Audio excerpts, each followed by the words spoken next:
Hello once more, and welcome back to my series exploring the flags of Europa Universalis IV. My name is Videosyncratic, and in last week's episode I covered half of the flags of the post-colonial nations, those countries which can be formed in-game by former colonies after they gain independence. The previous episode mostly focused on the nations of North America, so this episode will focus nearly entirely on South America, although I have included an extra bonus nation at the end, so make sure you stick around and don't miss it. I am anxious to begin, so I will try to keep this introduction as brief as possible, but before I do so, I will say that I have a table of contents pinned in the comment section as per usual. Additionally, I would also like to apologise in advance for any pronunciation errors I may make, as I am likely to slip up at least once.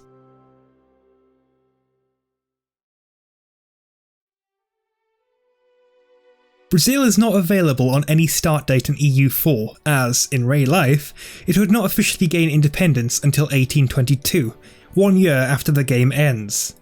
Nonetheless, it is still a formable post-colonial nation in the game, and it uses the flag of the Empire of Brazil, the first independent Brazilian nation and one of the few European monarchies to have been ruled by a noble house directly of European extraction.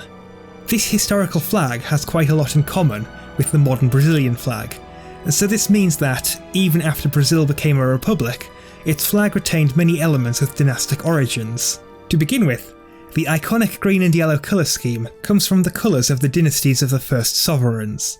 The green represents the Portuguese House of Braganza of the first emperor, Pedro I, while the yellow represents the Austrian House of Habsburg, of his wife and consort, Empress Maria Leopoldina. If you are interested in learning more about the rebel Portuguese prince, Pedro, who later would become Emperor of Brazil, I strongly recommend you go and check out Jack Rackham's video on the topic. I promise you won't regret it. Another feature the modern flag shares with its imperial predecessor is the yellow rhombus, although in the older version this rhombus extended to the edges of the flag, while this is no longer the case. Lastly, the biggest change between these two flags is the exchange of the coat of arms of the Empire with the more familiar celestial globe. The arms of the Empire, as seen in EU4, depict a golden armillary sphere superimposed on a cross of the Portuguese Military Order of Christ. The armillary sphere was originally the personal symbol of King Manuel I of Portugal, but later became a symbol of all Portuguese holdings. The symbol likely came to be associated with Brazil, as it was used by the Prince of Brazil, the substantive title used by the heir apparent to the Portuguese throne.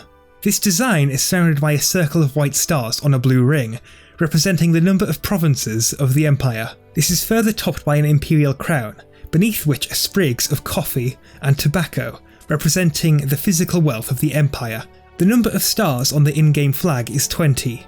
This version of the flag wouldn't actually be used until 1870, with the 19-star variant being used for a longer period of time, from 1822 onwards. As mentioned in last week's episode, the Chilean flag is strikingly similar to the flag of Texas, although it actually predates the Texan flag by 22 years.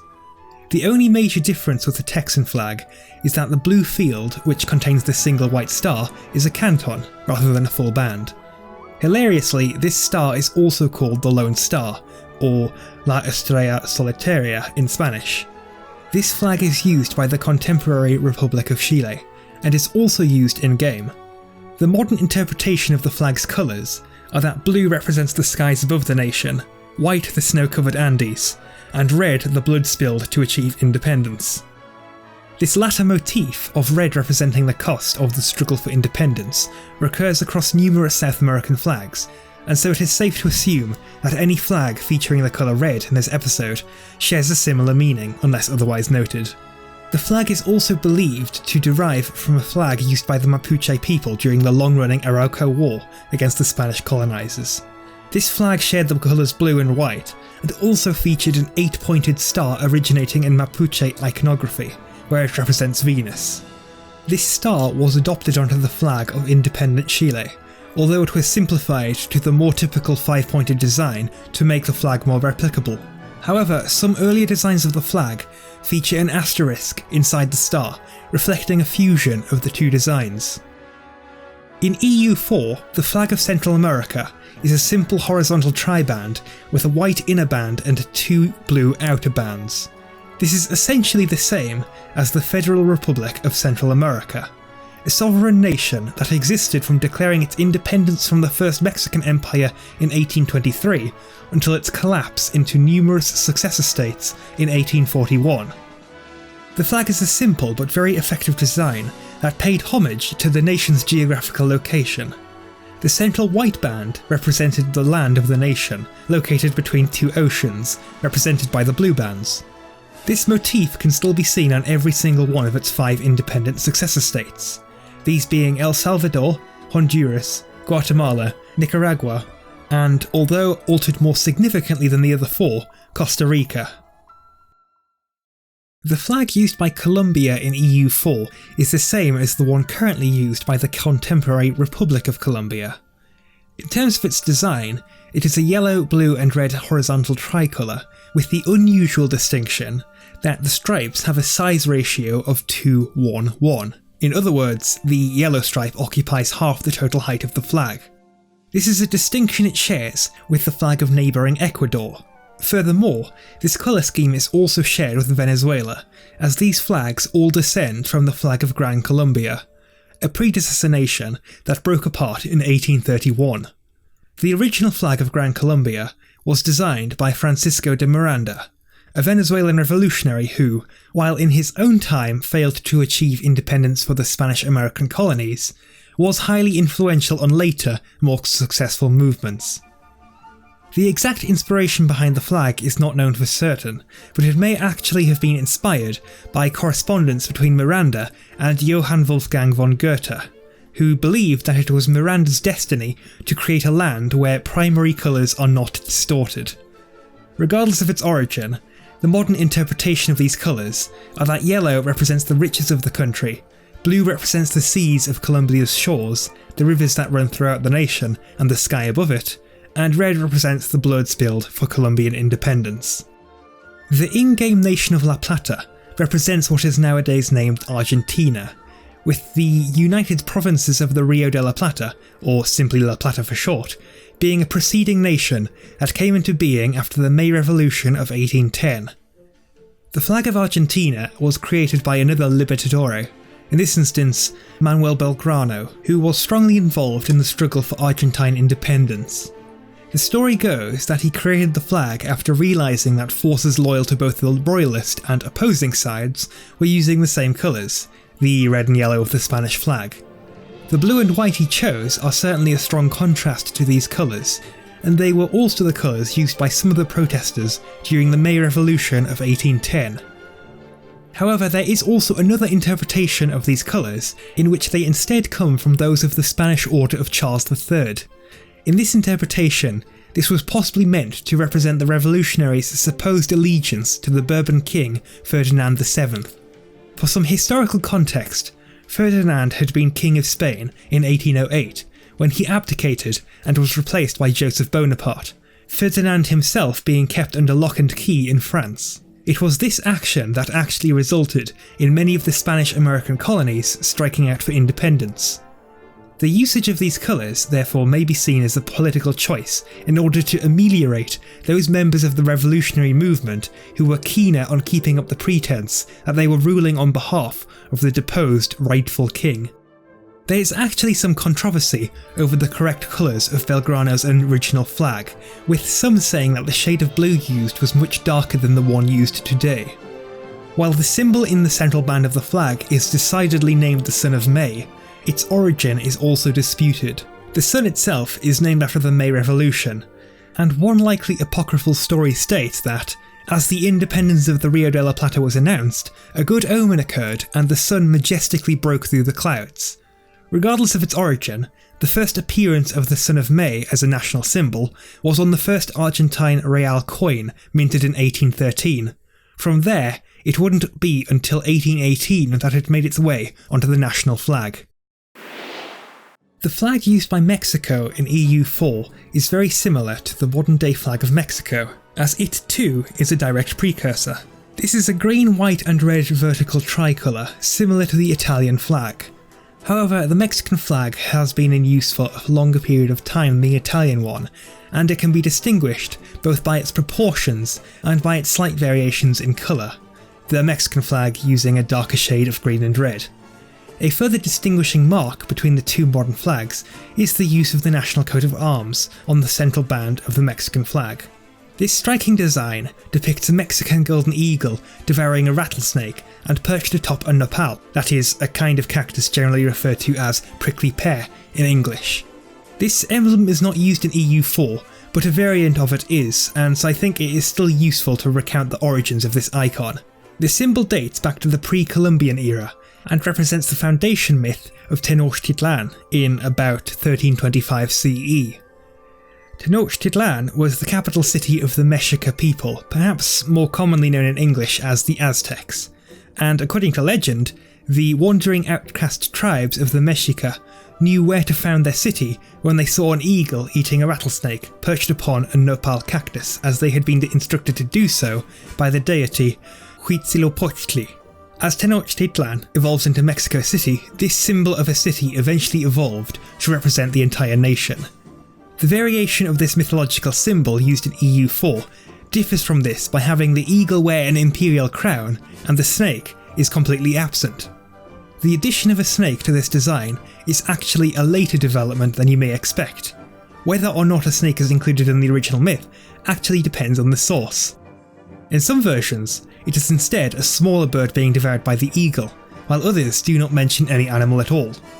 Whatever the case, the symbol of an eagle devouring a snake became very popular, potentially due to syncretization, making it a symbol of the triumph of good in its battle against evil.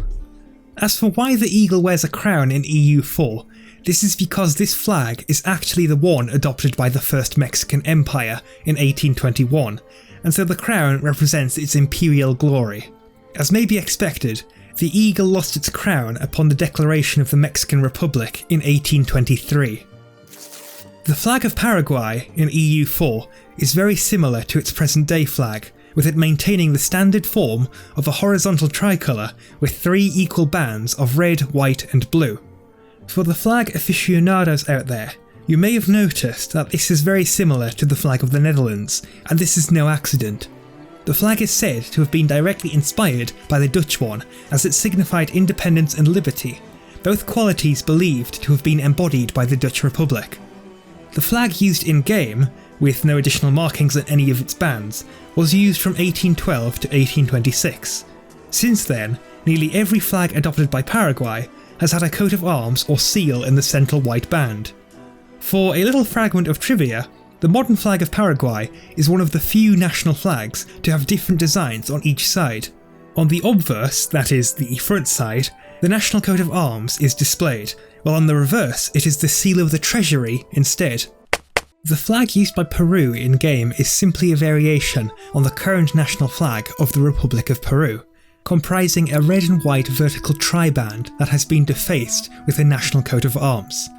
The arms of Peru actually have 4 different variations, with the one featured on this flag being the Escudo de Armas. The escutcheon has 3 separate elements which reflect the natural bounty of the country.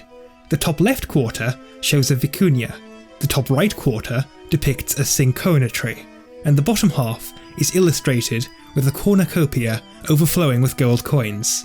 Together, these represent the fauna, flora, and mineral wealth of Peru. In this particular variation, the shield is also framed by a palm branch to its left and a laurel to its right, and is topped by a civic crown made from home oak. This flag was adopted by Peru in 1825, succeeding a number of other flags. Amusingly, the flag of 1822 strongly resembles a palette swap of the Argentine flag. Similar to that flag, this was created to distinguish the forces opposing the Spanish loyalists. However, this version was still similar to the Spanish flag, especially from long distances, and so the Peruvian flag adopted the vertical orientation it still retains to this day.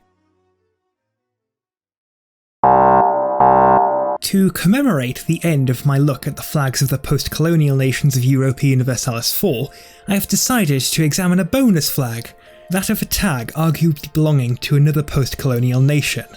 The nation in question is the Lanfang Republic, perhaps the single most obscure nation in the game.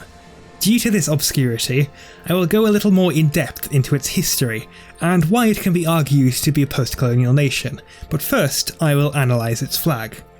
The real-life Lanfang Republic had both a flag and an official seal, and it is from the second of these that the in-game flag is derived.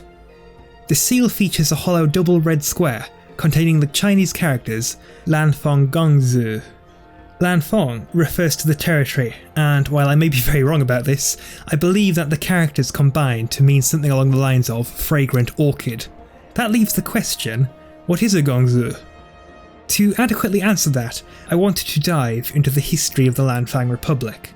It was essentially an overseas community first established in 1777 by the Hakka Chinese employed as miners in the gold and tin mines of Western Borneo. These formed into Gongzi, in essence a kind of mining company. These individual companies confederated into large entities that actually ended up controlling quite sizable tracts of land. Furthermore, they were actually governed via direct democracy of their workers, and so the appellation of republic is certainly justified. While de jure a tributary state of the Qing Empire, they were in reality mostly autonomous and left to their own devices. Thus, as a self-governing overseas collective essentially independent of its metropole, I think it can be argued that it meets all the criteria of a post-colonial nation quite well. The Lanfang Republic lasted until it was conquered by the Dutch in 1884, the Qing dynasty having decayed enough by that point to no longer afford it protection. I've only covered it briefly here, but the story of the Lanfang Republic is a truly fascinating one, and also one I've only just begun to scratch the surface of myself.